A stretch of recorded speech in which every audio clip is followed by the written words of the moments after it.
Okay, so if you've got a third generation Revel power system from RoamRig, or any of the power systems that have the big batteries, here's kind of an orientation of everything in the back and then how to turn things on and off. So these are your two upper batteries. There's a lower battery that's behind this short storage cubby there. Then if you look at these labels here, it tells you what all these breakers and buttons do. The button here, this is the lower battery on-off switch and status light. These are your main battery breakers. So these disconnect the set of 3 batteries from everything else. This is your DC fuse panel breaker, your 12-volt systems. This is the Mercedes alternator and solar controller breaker. So the DC to DC converter and the solar controller goes through this breaker.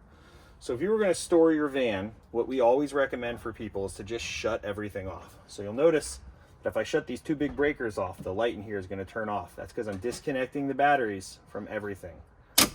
Shut that off, and we can turn these 2 breakers off, and then you can shut the batteries off. To turn the batteries off, just hold down the button on top of the battery. You'll hear a little click, then the light will turn off. The other one here you can't really see, it's a little hidden, but you'll see it when you look at it. It'll have a light around it. You just hold that down to shut that off. And then the last battery, the lower one, hold down this button here. So now everything's fully charged, turned off. This is a great way to store your van. When it comes time to turn everything back on, here's how you would turn it back on. Come to all of your battery buttons, push that one, it's going to turn on. Push this one once, it's going to turn on. Push that one, it'll turn on. Once the lights are solid, that means they're on.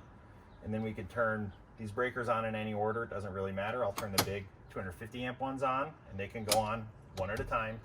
They don't have to both be together. It's not the end of the world if you do it like that. And then turn these 2 breakers on. Now everything's back on, ready to use.